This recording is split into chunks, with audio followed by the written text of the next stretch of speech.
Welcome to Talent Buzz, where I talk about talent acquisition with fast-growing SaaS companies.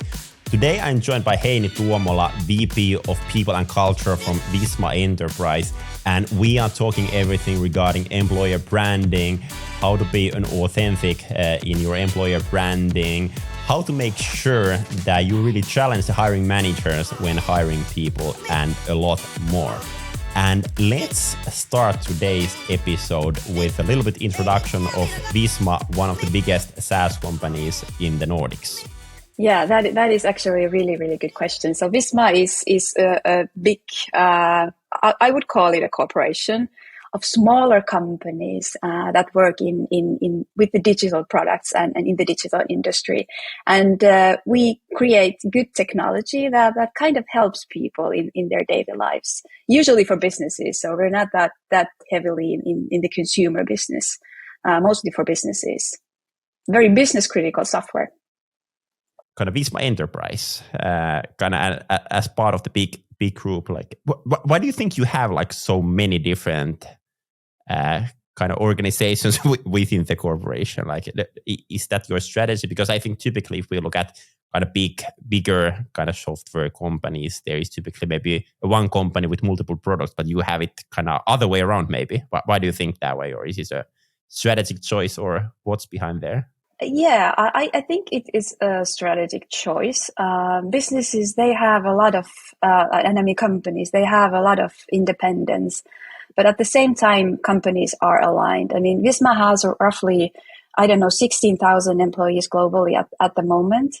And I think historically it has been a good choice for us that we have companies that have a lot of independence, can make their own choices, are smaller in size, so that we have the benefits of a smaller company and also a bigger company. The bigger company kind of supports us in the background, but then we have smaller companies where people feel connected.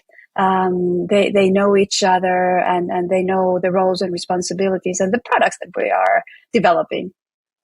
So I think there are a lot of upsides in the current system at the moment. For sure. And I can imagine that it's kind of way easier to move fast with a lot of things when you want to make changes, bring in new product features and so forth. So I think that's super, super good. But today we are mainly talking about kind of combining business and talent acquisition from kind of multiple different perspectives. And we could start with the kind of learning number one that you shared with me earlier, was that it's important that talent acquisition speaks the same language with the organization. Can you share a bit more on that? Like, what do you mean by that? So historically, I think I've seen a few cases of, let's take employee value proposition as an example. EVP, other sales material and tools, I've seen that they are not that connected. There's a disconnect from the real lives of organizations' employees. For example, the EVP is a value prop for new employees, potential new employees, but at the same time, it's not probably the value proposition for existing employees. I will probably not go into more detail with this, but this is something that I've noticed in the past. As an organizational developer like myself, I think I would just love to see almost like brutal honesty with promises and value propositions, for example, like just saying out loud that like we are not really that good at this theme. Will you help us improve? Or will you help us just, to get there? And this is actually a phrase that I've used just last year when we were hiring an employee to a key role in our organization. And I think honesty is a good thing. And because usually almost all, even the negative things, they have a silver lining, and there's always an opportunity to learn. So just more brutal honesty, no sugarcoating. And that's just how I see this as an organizational developer. I think that's super important, but still I feel like a lot of companies are kind of scared of that one. And if we think about a really typical employer branding, employer value proposition, companies are really mainly focusing on talking about the good things, like how good workplace we are and so forth. And I think that comes down to kind of what we believe as kind of people, like whatever the context, whether it's employer branding or whether it's I'm buying something or whatever. If I can only hear about the good things, I actually start feel like, is this true at all? Like, because I know like every workplace, every product I'm buying, there is those kind of bad things about that one. Nothing's perfect. And if you are only talking about the good things and you kind of talk about how perfect we are, then it's kind of hard to believe. So from that perspective, I really think that when you talk openly about the bad things, that's super good. And then what actually ends up happening is that you attract those people that are attracted by actually those bad things. So let's take an example, like us as a startup, like we don't have clear processes on everything, but we talk about openly about that one. So there's no point of kind of lying that, hey, we have perfect processes for everything. We're to say that, hey, we have a lot of processes missing. We need a lot of help with those ones. And then we actually end up having people join our team that love developing processes. So they're not kind of scared of that one. I think that's super important. Yeah, I agree. And I've been thinking about the reasoning behind this also, like the disconnect that I mentioned is that maybe the talent acquisitions professionals, they are really busy in their daily work and they might not be that deeply involved with the actual daily work life of people in their organization. And that's just natural. So, but I think there's an upside to this also. This is a good learning opportunity for talent acquisition people. Just kind of make room for learning about the daily lives of people in the organization. Just kind of, I don't know, shadow the employees and take part in their daily working lives and meetings, and also meet the customers of the organization, so that people are able to fully understand what kind of skills and competencies are needed in these roles, and what are the things that actually bring value to customers. I think that is very important. Yeah.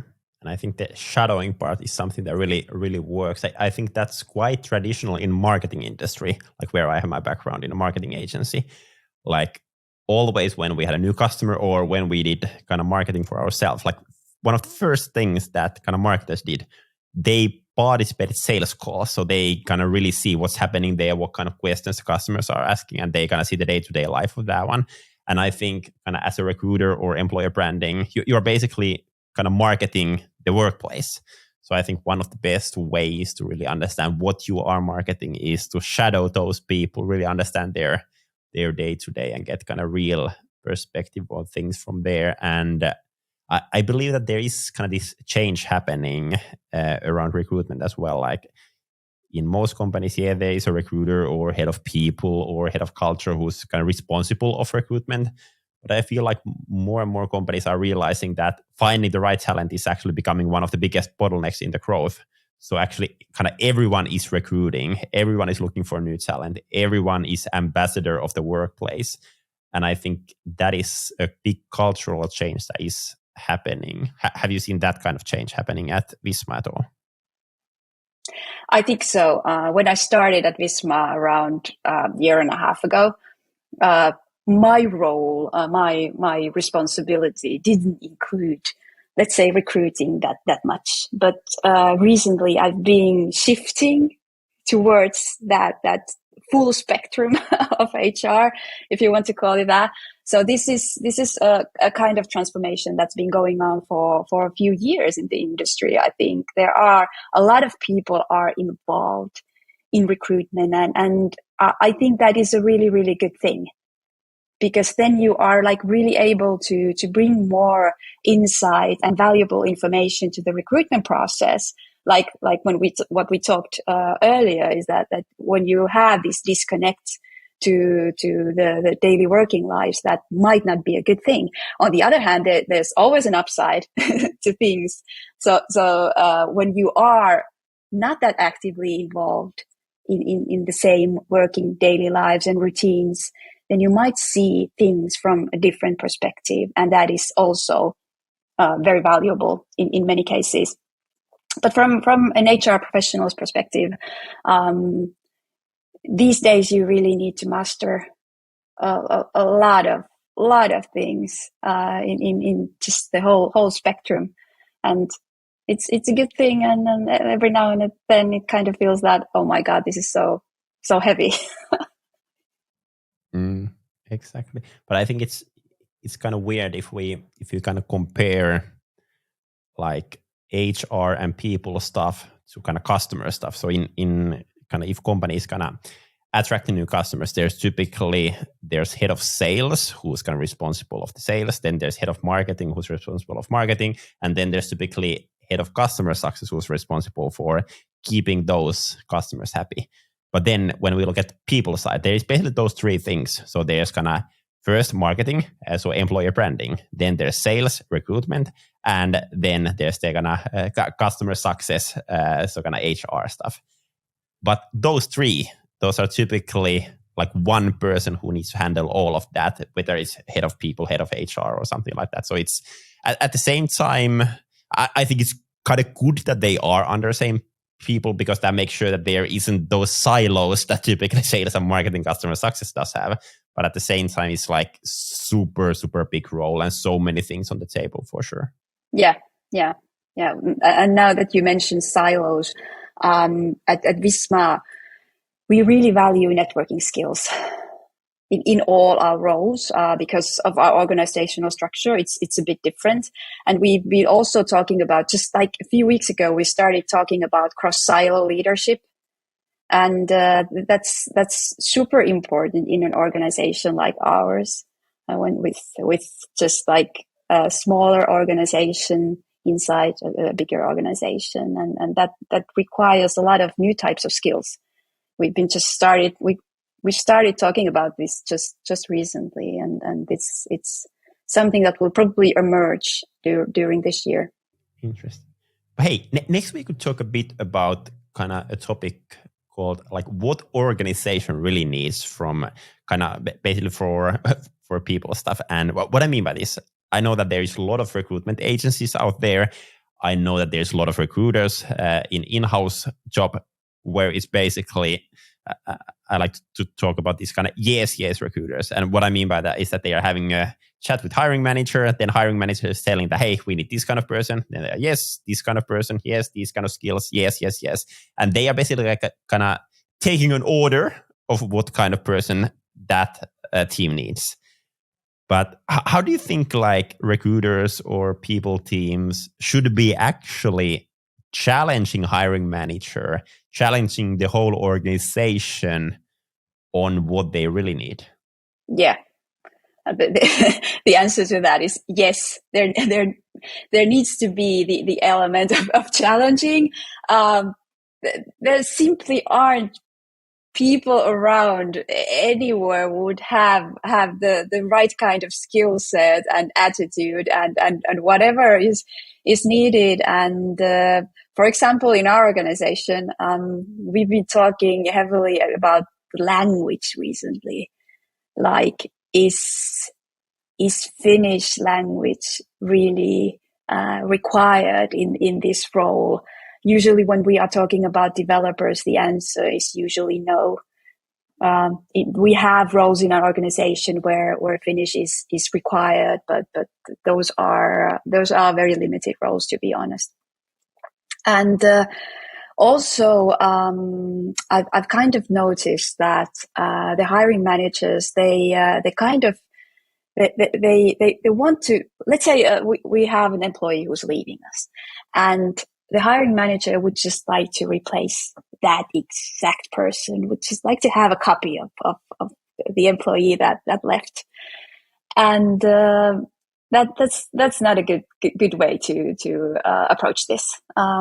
We really need to discuss more on what are the skills and capabilities that would just add something special to the team, because we have fixed teams in our organization mostly. So what is the right, let's say, cultural add to the team, and what kind of skills are needed?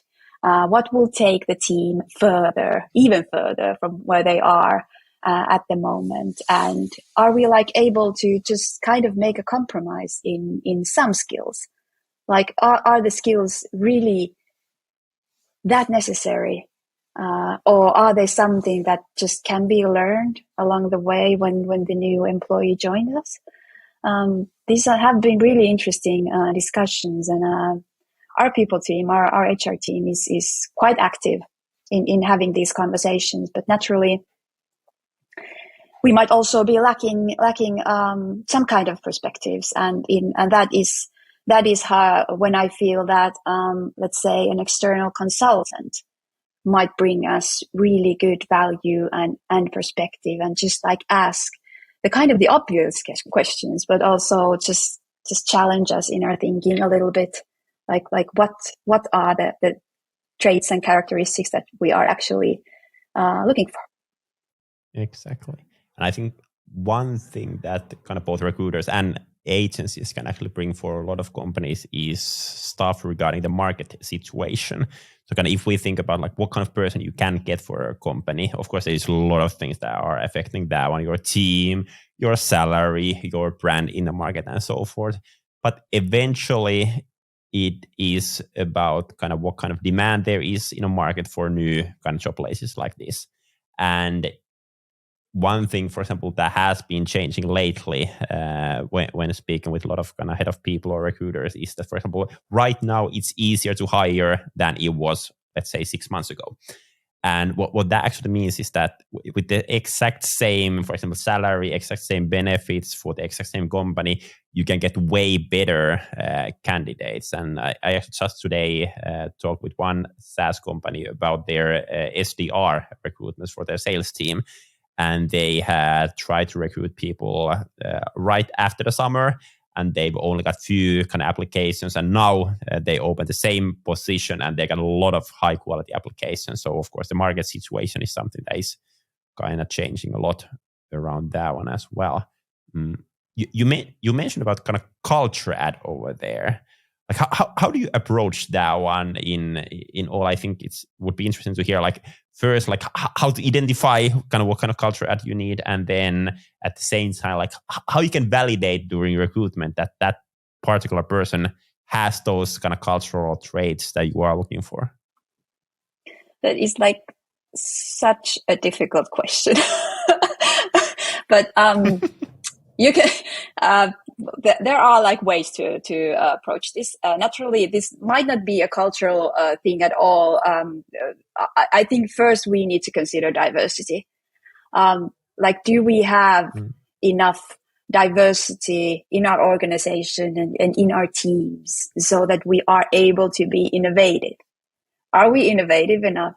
And if we are not innovative enough, does that mean that we have too many people who just think the same? And we all know that it's easy to work in a team where people just are very, very similar and just think the same. You don't even have to communicate that much, because you just automatically know what the other person is thinking about. But in the long run, that might not be a good thing. So bringing more diversity, people with diverse backgrounds, whether it's a gender or just overall background, cultural background, heritage, things like that's an important aspect. So I think that's number one. And then just kind of evaluate the working methods of the team, see if there is something that the team just needs to just kind of develop, whether it's their working style or just ways of listening to the customer, for example. And is it something that could be just improved by bringing in a bit of a different type of person? And it's just kind of difficult to just kind of find the right kind of model, let's say a maturity model or something like that to this whole theme, because it's really, really complex. But just asking yourself and just the hiring manager and the team, like, do you think that this person will bring new thinking and diversity and just new working styles, for example, to the team, and just have a really open and honest discussion about that theme? And I think that's probably the few things that come to my mind, but they are really good starting points. And that's a wrap for today's episode. Thank you so much for listening. Hopefully you got a lot of good ideas about SaaS talent acquisition. If you enjoyed the episode, feel free to share it on your social so others can hear it too. And if you have a topic in mind that you would like me to cover in this podcast, share it with me as well. I'm Samuli, CEO and co-founder in TalentBee, where we help fast-growing SaaS companies in their talent acquisition. Make sure to follow us, make sure to follow this podcast, and have an awesome week. Bye-bye.